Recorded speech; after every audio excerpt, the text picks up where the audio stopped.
बोले रहने तो नहीं बताता हूँ, अच्छा नहीं लगेगा। शंकर जी ने कहा जब मन हो तब बता देना, कोई बात नहीं। शंकर जी ज्यादा इतना वो तो औपचारिकता में नहीं विश्वास रखते। तो नारद जी कहते नहीं नहीं मामला बिगड़ जाएगा, बोलना पड़ेगा। तो शंकर जी से कहा नारद जी ने, बोले मैंने कामदेव आया तो आपकी कृपा से मैंने कामदेव को जीत लिया। शंकर जी समझ गए कि अहंकार का अंकुरण बन गया है, सावधान, अहंकार का अंकुरण बन गया है। शंकर जी ने कहा बहुत बहुत बधाई नारद।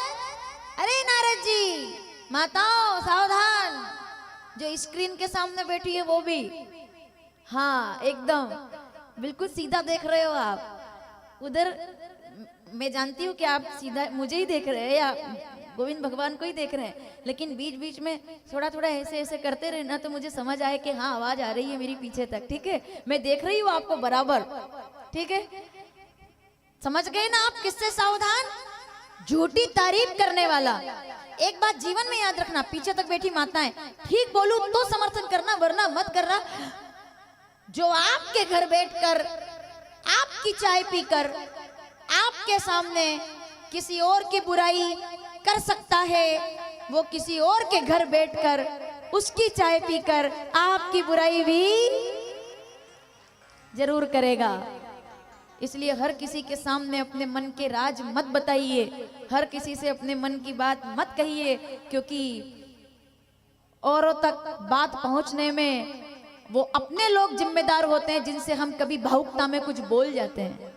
मन ज्यादा खुश होता है तो बोल जाते हैं ऐसा ऐसा है, अच्छा अच्छा है, अभी 3 लाख का शेड बनवाया, अभी 4 लाख का शेड बनवाया, पता चला कि किसी गलत व्यक्ति के सामने बोल दिया तो वो इंतजार ही कर रहा है कि कब ये शादी ब्याह में जाए और हम इनके घर पर चोरों को पहुंचाएं। ये होता है, ये होता है। अपने को किसी को बता दिया आपने, होता है नहीं होता? बताओ मुझे कि भाभी जी आज तुम जा रहे हैं, कब आओगे? 3 दिन तक घर पे कोई नहीं रहेगा, ताला लगा के जा रहे हैं, किसी को बताया नहीं है। जितने पुलिस केस है ना आप उठा के देख लो, जितने चोरी के केस है कहीं ना कोई होता है जिसको आपने बताया होगा। कोई है जिसकी कोई चाय पीने आया और आपने बोल दिया, बोले दुकान पे ताला रहेगा, क्या है 2-3 दिन से कैमरा खराब हो गया। अब ये आपने बताया, अपने को खबर पहुंच गई जहां तक पहुंचनी थी। मैं गलत बोलूं तो मुझे बताना आप। हमने मशवरा किया था अपनों के साथ, बातें पहुंची गेरों तक। उसमें गेर को दोष मत दीजिए, चेक कीजिए कि आप कहां गलती कर गए। ये नारद मोह प्रसंग की विशेष बात है सभी के लिए, सावधान। तो नारद जी कामदेव जीत करके, अब क्या जीत करके आए वो? तो शंकर जी ने कहा नारद जा रहे हो? हाँ जा रहा हूं। तो फिर एक काम करना कि जो तुमने मुझे कहा है वो किसी से कहना मत, ठीक है? तो मैं क्या क्या बोलूं आपसे, बहुत ध्यान से सुनना माताओं। जैसे नारद जी को टोका कि जो मुझे बताया वो किसी को मत बताना। जितने बच्चे बैठे हैं सुन लो, जितनी माताएं, जितने छोटे लोग बैठे हैं, छोटे लोग मतलब जिनसे बड़ा कोई घर में है वो छोटे लोग, छोटे लोग मतलब बेटी, बहू, बेटा, देवर, ये छोटे लोग हैं। बड़े कौन है? ससुर, जेठ जी, सासू, माता, पिता, ये बड़े लोग हैं। तो जितने छोटे लोग बैठे हैं, मेरी एक बात ध्यान से, वो स्टूडेंट भी हो सकते हैं, विद्यार्थी, इसको अपने पास बैठा, वो विद्यार्थी भी हो सकते हैं, स्टूडेंट भी हो सकते हैं, वो कोई भी हो सकते हैं। फिर से देखिए इधर, अगर मैं ठीक बोलूं तो आप विचार करना। नारद जी से कहा कि नारद जो हमसे कहा है वो किसी और से जाकर मत कहना भाई, तुम्हारे लिए ठीक नहीं है। तो शंकर जी की बात सुनकर नारद जी निकले और चेहरा ऐसे फूल गया। क्यों? क्योंकि क्या चौपाई है साहब, शंभु वचन मुनि मन नहीं भाए, तब विरंची के लोक सिधाए। शंकर जी की बात नारद जी को अच्छी नहीं लगी। अब जितने छोटे लोग यहाँ बैठे हैं परिवार में, उम्र में, जितने छोटे बच्चे बैठे हैं, बहुएं बैठी हैं, बेटियां बैठी हैं, युवा बैठे हैं, इस बात को ध्यान से सुनना। अपने से बड़े लोगों की बातें, अपने से बड़े लोगों का रोकना, अपने से बड़े लोगों का टोकना, अपने से बड़े लोगों के सुधार की बातें जिस दिन आपको अच्छी ना लगने लगे, समझ लेना हमारा पतन निकट आ गया है। अब हमको गिरने से कोई नहीं बचा सकता। जब हमसे बड़ा कोई कुछ बोले और हमको अच्छा ना लगे, समझ रहे हैं आप? जब बड़ा कुछ कहे, दादी बोले कि बेटा ऐसा मत करो, हमको अच्छा ना लगे, तो समझ लो कि पतन आ गया है। क्योंकि बड़ा जब भी बोलेगा, फिर से सुनो, हम बोलेंगे किताब से बोलेंगे।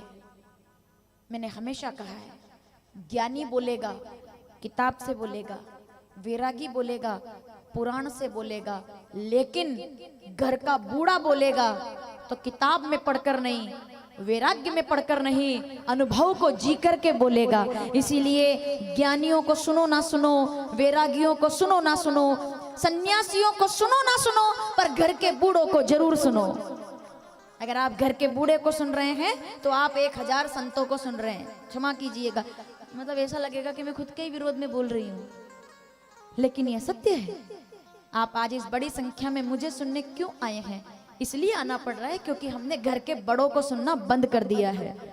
हमने घर के बड़ों के सामने बैठकर कल्याण का अंक पढ़ना बंद कर दिया है। हमने पुराणों को सुनना बंद कर दिया है, इसलिए हमें यहाँ आकर बैठना पड़ रहा है। बड़ों की बातें सुनो। क्या बोला शंकर जी ने? बेटा किसी को बताना मत। नारद जी नाराज हो गए, बोले इनको तो मेरी प्रतिष्ठा अच्छी नहीं लग रही, तो ये जल रहे हैं। बताओ आप, शंकर जी जल रहे हैं नारद जी से। इसी को कहते हैं बीमार हो जाना। नारद जी बीमार हो गए, he is just not feeling well, अच्छा नहीं लगा, बीमार हो गए, सिकनेस में। आगे आए, चलो कथा में आगे बढ़ते। ब्रह्मा जी को जाके बताया मैंने, कामदेव जी था। ब्रह्मदेव कहते हैं बहुत बढ़िया बेटा।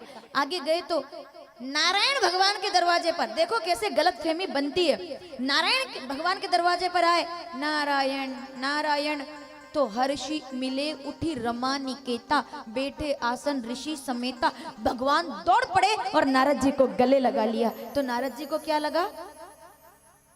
कामदेव को जीतने के बाद स्पेशल ट्रीटमेंट मिल रहा है।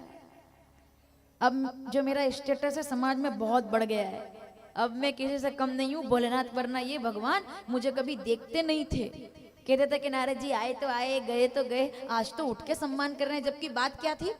वो अपने भक्त के लिए दौड़ कर गए थे, अपने प्रेमी के लिए दौड़ कर गए थे। नारद जी बैठे, बोले क्या बात हुई है? बोले मैंने कामदेव को जीता है। अच्छा, तो भगवान ने थोड़ा सा व्यंग करके कहा, तुम जैसा ज्ञानी व्यक्ति कामदेव को नहीं जीतेगा तो कौन जीतेगा? कौन बड़ी बात हो गई नारद, बहुत मामूली बात है, तुम तो इससे भी ज्यादा के अधिकारी हो। क्या बात है ये, कितनी गजब की बात है। तुम ऐसे 1000 कामदेव जीत सकते हो, तुम नारद हो। मतलब इलाज करने से पहले प्राथमिक उपचार किया है भगवान ने, कि अब भी समझ जाओ तुम इससे ज्यादा के योग्य हो। अहंकार ना करो। लेकिन अहंकार का दंश लग गया था। अष्टावक्र गीता पहला अध्याय 8वां श्लोक, अहम करते अहम मानम महाकृष्णा अहि दंशित न अहम करते अस्या विश्वासा अमृत पित्वा सुखी भवेत। मनुष्य का पतन वही होता है कि जहां वो अहंकार में आ जाए। नारद जी वहां से प्रणाम करके चले। ठीक है भैया, अब सीधे गए हैं ऑपरेशन थिएटर में, क्योंकि शील निधि नाम के राजा का राज्य बनाया भगवान ने। सीधे रेफर कर दिया मामला आगे कि अब इलाज होगा भैया, अब सीधे ऑपरेशन होगा। ओटीपी में पहुंच गए हैं, इसको अपनी भाषा में समझो, सीधे ऑपरेशन होगा। अब शील निधि तैयार, सुंदर कन्या विश्वमोहिनी का विवाह है। नारद जी नगर में आए, पूछा किसका नगर है? बोले राजा का। मैं जाता हूँ मिलने गए, इतना वैभव देखा, तब तक भी नारद जी का मामला ठीक ठाक था। देखो कहानी कहाँ बदली। अब उन्होंने कहा कि बहुत अच्छे समय पर आए, मेरी बेटी की शादी है। तब तक भी कहानी ठीक थी, लेकिन तब उन्होंने कहा कि मेरी बेटी को बुलाता हूँ, आशीर्वाद दे दीजिए। तब तक भी कहानी ठीक थी, लेकिन जब आवाज लगाई बेटा विश्वमोहिनी, मोनू बेटा आओ। अब मोनू बेटा आई, अब मोनू आई तो एकदम, विश्वमोहिनी तो बिल्कुल सुंदर। अब आप क्या बात कर रहे हो? भगवान ने बनाया है, उनकी कल्पना है, उन्होंने सब क्या चल रहा है लीला, एक्टिंग।